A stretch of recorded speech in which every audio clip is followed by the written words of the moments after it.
Hola, mi nombre es Emiliano Pérez Cortés, soy profesor de la Facultad de Estudios Superiores Aragón en la carrera de Ingeniería Civil y en esta ocasión continuaremos con el curso de hidrología. Entonces vamos a eso. Gracias por la atención a todos los espectadores. En esta ocasión continuaremos con el capítulo de precipitación, pero ahora veremos lo que es el tema de la estación meteorológica, ¿no? Y todos los elementos que componen una estación meteorológica. Y para ello empezaremos con una breve introducción y posteriormente veremos todos los aspectos. Entonces, como introducción, para cualquier estudio dentro del campo de la hidrología es esencial contar con bases de datos confiables y registros históricos amplios. Estas bases de datos y registros históricos se alimentan mediante mediciones que deben realizarse de manera adecuada y estandarizada. Las reglas han evolucionado en cuanto al equipo, instrumentos, sensores y la ubicación de los mismos. En general, cada ciencia tiene su propio equipamiento e instrumental de laboratorio. Sin embargo, la meteorología es una disciplina corta en equipos de laboratorio y amplia en equipo de observación en campo. Aquí en equipos de laboratorio se refiere básicamente a si esos tipos de los que hacemos, ¿no?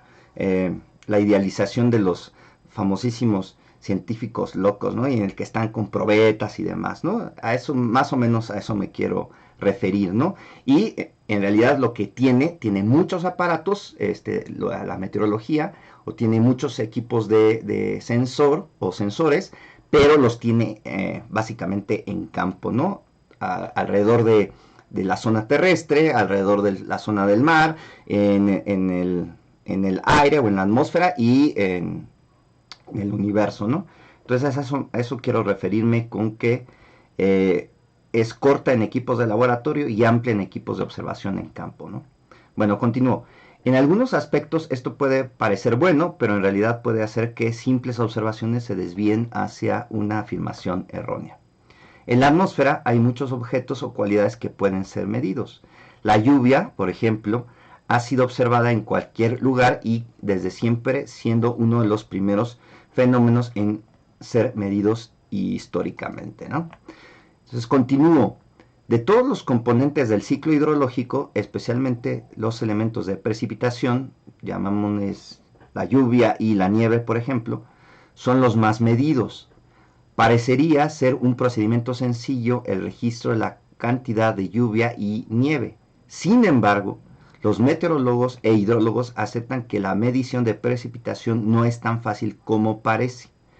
No es físicamente posible captar toda la lluvia o nieve que cae sobre la cuenca de drenaje. Sin embargo, se busca que las mediciones de precipitación sean las muestras más representativas del volumen de agua colectado en el área de la cuenca.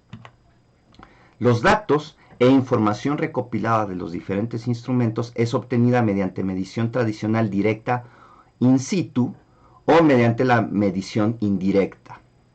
Cada instalación tiene sus fortalezas y limitaciones, por ello conviene analizar las diferentes técnicas y instrumentos, sensores de medición para proporcionar los datos necesarios de acuerdo con cada aplicación específica. De modo que, si se utilizan ambas técnicas, estas pueden complementarse.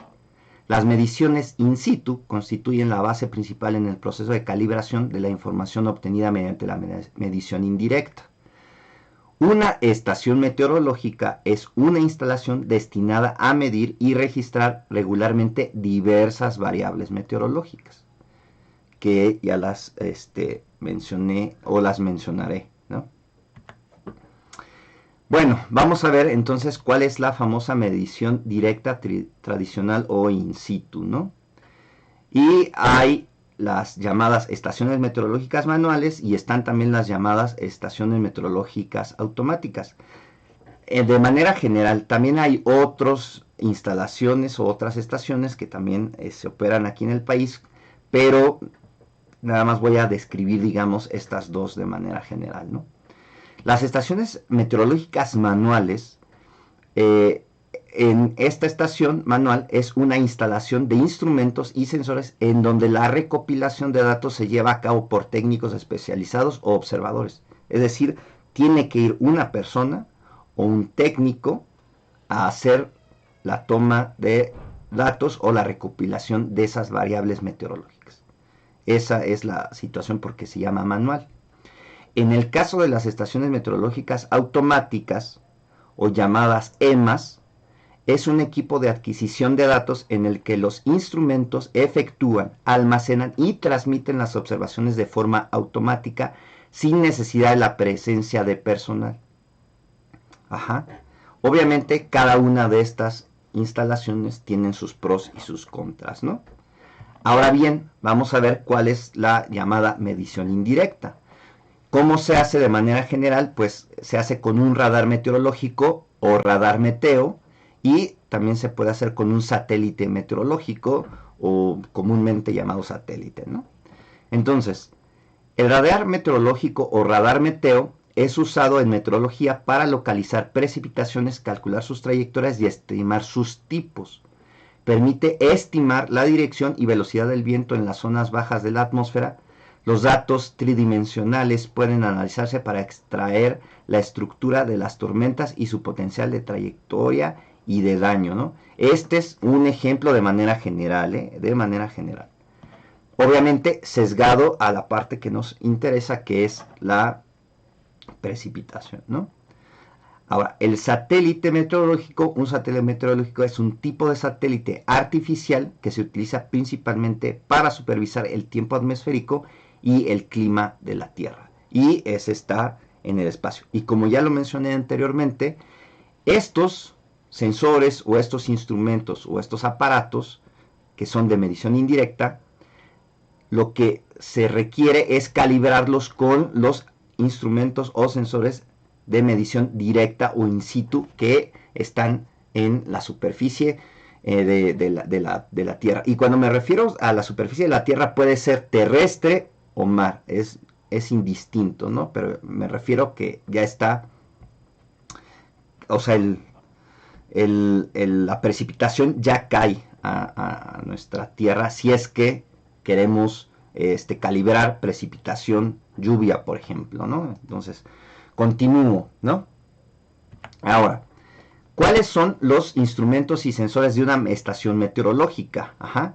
Ahorita voy a mencionar de manera general los que se encuentran en las estaciones meteorológicas manuales, ajá, las manuales, que son las que en la gran mayoría existen en todos los países y, perdón, los que existen en nuestro país particularmente. Entonces, el primer instrumento es la llamada garita o casilla o abrigo meteorológico, y es como el que estoy mostrando en las imágenes en la pantalla.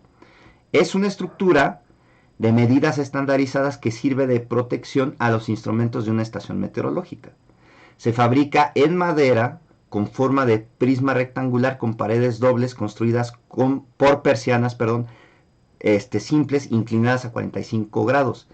Mide 85 centímetros de frente por 60 centímetros de fondo y 80 centímetros de alto, con una puerta de 2 hojas al frente. Se pinta con esmalte de color blanco. El diseño protege los instrumentos de medición de la temperatura, de la radiación directa del sol, de la radiación terrestre nocturna, precipitación y condensación, mientras que al mismo tiempo permite una adecuada ventilación. Entonces, la garita o casilla o abrigo meteorológico, pues es esta, ¿no? Esta es la garita o esta es la casilla, que dentro de ella tiene otros instrumentos que ahorita voy a ir mencionando, ¿no? Entonces, continúo. Uno de esos instrumentos que tiene esa garita es el termómetro de bulbo seco y bulbo húmedo, y existen de diferentes diseños, ¿no? Está este de onda, ¿no? Y está este que es de motor, ajá, y está este, ¿no? Que ahorita los voy a mencionar, ¿no? Entonces, se emplea históricamente en las estaciones meteorológicas para calcular la humedad relativa del aire y la temperatura de rocío mediante fórmulas matemáticas o gráficos cartas psicrométricas, utilizando como datos las temperaturas de bulbo húmedo y de bulbo seco. Esta última es la temperatura medida con un termómetro común en el aire. El termómetro de bulbo húmedo es un termómetro de mercurio que tiene el bulbo envuelto en un paño de algodón empapado de agua. Este es el que está envuelto en ese paño, que también le podemos llamar muselina, ¿no? Y este es el termómetro que, si se dan cuenta, no está envuelto. Este es el termómetro de bulbo seco y este sería el termómetro de bulbo húmedo. Este paño, de algodón está empapado de agua, como lo estoy mencionando. Continúo. Se emplea para medir la temperatura húmeda del aire. Ambos termómetros suelen estar montados sobre un soporte a distancias normalizadas, formando el instrumento llamado psicrómetro. Entonces, estos son psicrómetros. Este psicrómetro es de onda. ¿Qué se hace? Literalmente se gira, ¿no? Se gira. Ya después de que de un minuto, si no mal recuerdo en la normalización, se toma la temperatura de bulbo seco y se toma la temperatura de bulbo húmedo después de hacerlo girar aproximadamente un minuto después de que estuvo empapada en agua, ¿no? Si no mal recuerdo la normalización. Continúo. Otro instrumento es el termómetro de máximas y mínimas. El termómetro de máximas y mínimas, o termómetro de SIX, es un termómetro usado en meteorología para registrar las temperaturas más altas y más bajas del día. Repito, para registrar las temperaturas más altas y más bajas del día. Fue inventado por el inglés James Six en 1782 y que lleva su nombre. El mismo diseño básico sigue estando en uso hoy en día. Es un termómetro de mercurio que tiene un estrechamiento del capilar cerca del bulbo o depósito. Cuando la temperatura sube, la dilatación de todo el mercurio del bulbo vence la resistencia opuesta por el estrechamiento, mientras que cuando la temperatura baja y la masa de mercurio se contrae, la columna se rompe por el estrechamiento y su extremo libre queda marcando la temperatura máxima, ¿no? Entonces aquí en la imagen, no sé si se alcanza a ver, yo creo que sí, pero está, es un termómetro en U, ¿no? Como el que está aquí, pero si no mal recuerdo, es de alcohol. Este sí es de mercurio. Entonces es un termómetro que está en U y hay un termómetro que en este caso marca las mínimas y marca las máximas. Y entonces hay una, dentro del bulbo o dentro del termómetro, hay una especie como de barrita o un pequeño filamento de metal que sube y baja, y en el momento en que queda fijo o estático, por decirlo así, es porque alcanza la temperatura mínima y se hace la lectura. En este caso, si se dan cuenta, aquí está separado ese filamento que está en azul con respecto ya al mercurio, y aquí apenas se alcanza a notar que hay una separación también de la máxima, ¿no? Entonces se toma esta máxima y se toma esta mínima todos los días, ¿no? Y una vez que se toma ese valor, se vuelven a deslizar ese filamento con un imán, se desliza y por decir así, reseteo, ¿no? Las temperaturas máximas mínimas de ese día, y al siguiente día vuelvo a hacer la toma de datos, ¿no? Entonces continúo ahora con el siguiente instrumento, que es el pluviómetro. El pluviómetro es el dispositivo más utilizado por la mayoría de los servicios meteorológicos e hidrológicos para las mediciones oficiales. Esto es de la Organización Meteorológica Mundial en el 2017, ¿no? Como referencia. Perdón. Consiste en un recipiente abierto, por lo general de forma cilíndrica, como lo estoy mostrando en la figura. Según el país se utilizan diferentes alturas y tamaños de boca y por lo tanto las mediciones no son estrictamente comparables. La altura de la precipitación captada en un pluviómetro se mide por medio de una probeta o regleta de varilla graduadas, como la que está aquí, ¿no? Y existen dos tipos de pluviómetros, estándar y totalizadores. Esta imagen es, digamos que, el ejemplo de manera didáctica del pluviómetro estándar, y este es un pluviómetro totalizador, ¿no? Esta foto la tomé de este sitio y corresponde a Javier Ferraz, ¿no? Pero este es un ejemplo de la foto de un pluviómetro, ya que es totalizador. De manera general, el que se ocupa es este, ¿no? Repito. Continúo. Otro instrumento que tiene una estación meteorológica manual es el pluviógrafo. Ajá. Los pluviógrafos miden la cantidad de agua precipitada. Nada más para mencionar con respecto al pluviómetro, la cantidad que se mide es por día, por día, cada 24 horas el observador o el técnico mide los milímetros que capturó el pluviómetro y lo vacía, y después al siguiente día en la misma hora, dependiendo de la norma técnica del país. Aquí en México se toman todas esas mediciones a las 8 de la mañana, y entonces va el técnico, mide, vacía el pluviómetro, registra ese dato, y a las 8 de la mañana del siguiente día ve si nuevamente el pluviómetro tuvo una acumulación de precipitación, ¿no? Bueno, entonces regreso, una disculpa por lo siguiente que ahorita voy a mencionar. Los pluviógrafos miden la cantidad de agua precipitada y el tiempo en que transcurre. Entonces, la diferencia entre el pluviómetro y el pluviógrafo es esa. El pluviógrafo aquí sí mide el tiempo en que transcurre esa agua que está precipitando. Y en el pluviómetro, repito, es cada 24 horas, ¿no? Entonces continúo. Por lo general se utilizan tres tipos de pluviógrafos. Uno de pesada, que es este.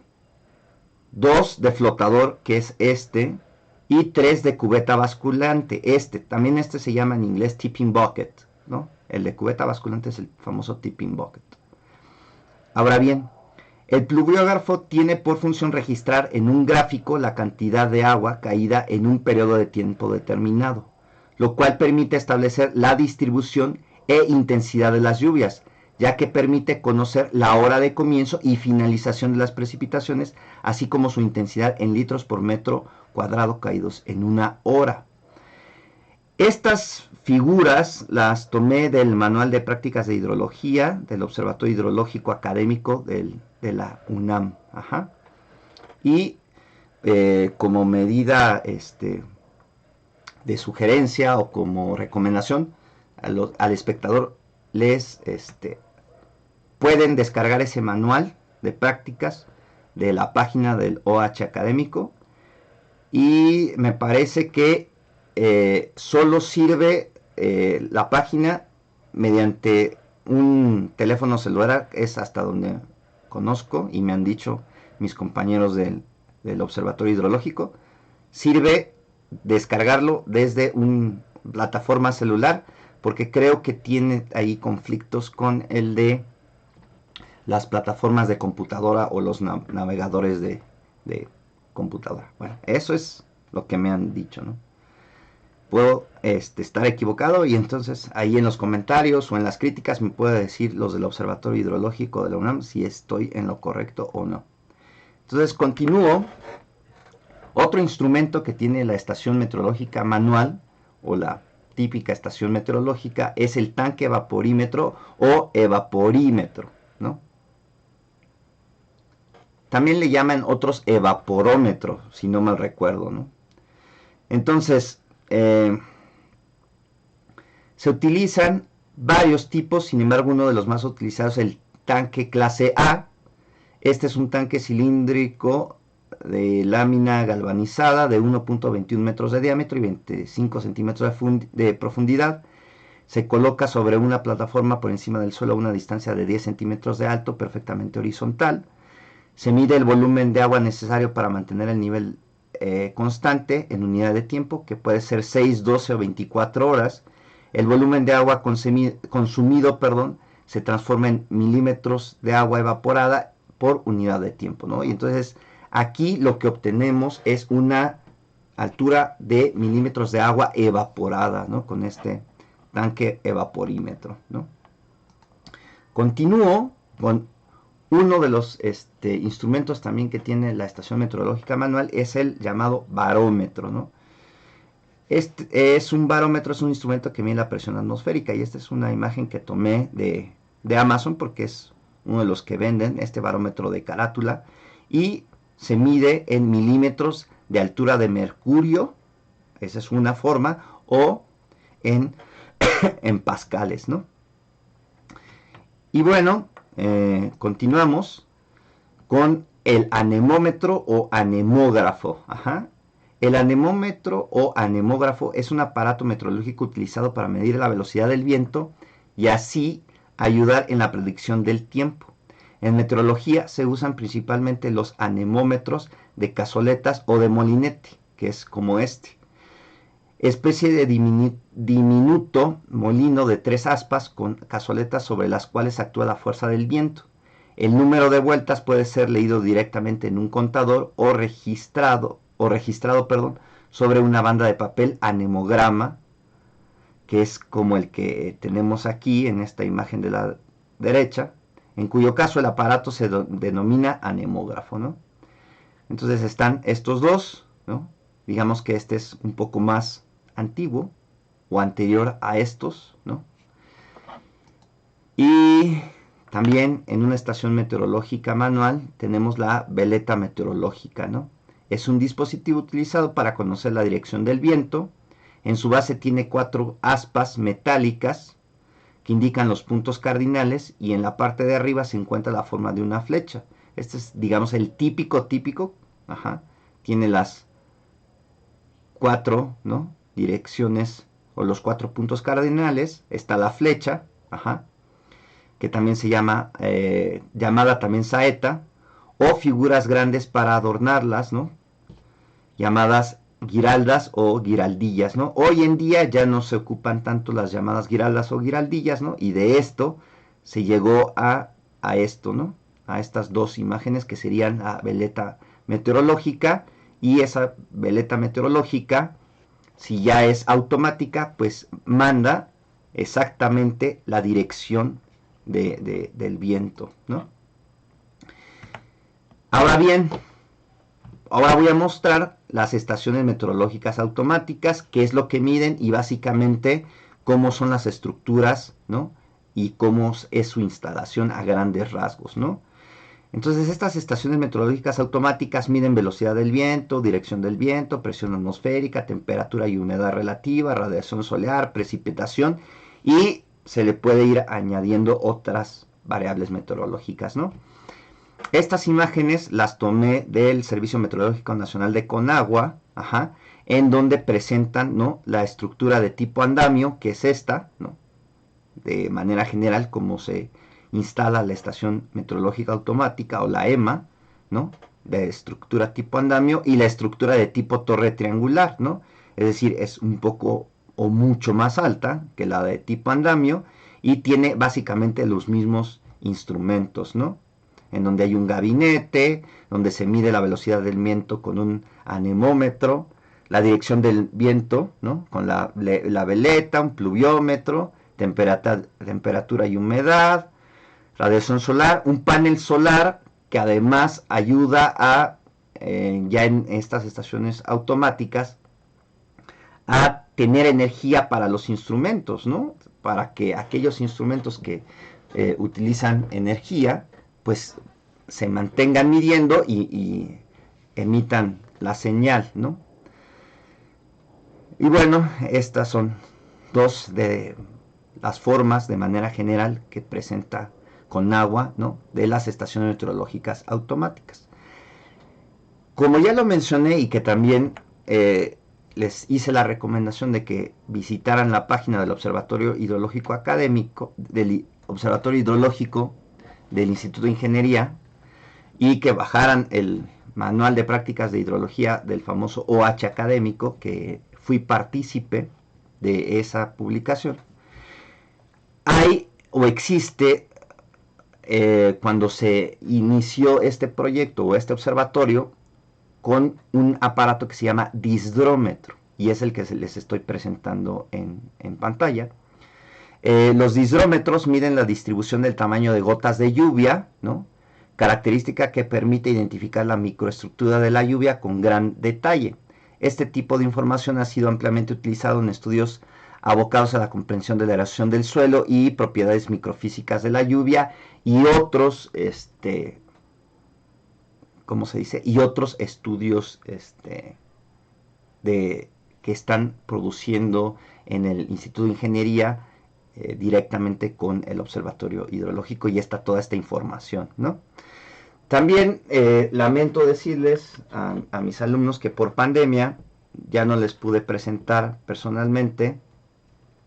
Este es un modelo de disdrómetro que me obsequió el OH académico gracias a mi participación en ese manual. La idea de esta maqueta o de este modelito es que vean, ¿no?, cómo funciona. Y la idea es que está un láser y cuando cae una gota o varias gotas, ese láser mide el número de gotas que pasan, el diámetro y otra serie de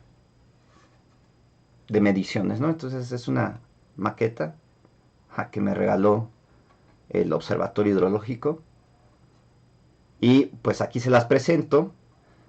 Y lamentablemente por pandemia y por estas situaciones de este tipo de clases, incluso que las estoy grabando, pues no se los pude presentar presencialmente, ¿no? Y bueno, eso es todo por la clase de hoy. Nos estaríamos viendo las siguientes clases. Aquellos que están viendo este material en el canal de YouTube y no se han suscrito, les pido que se suscriban, que activen la campanita, que le den me gusta, que lo compartan en todas sus redes sociales, que hagan comentarios. Y pues nada, yo me despido, continúo con mis alumnos off the record. Hasta luego. Gracias.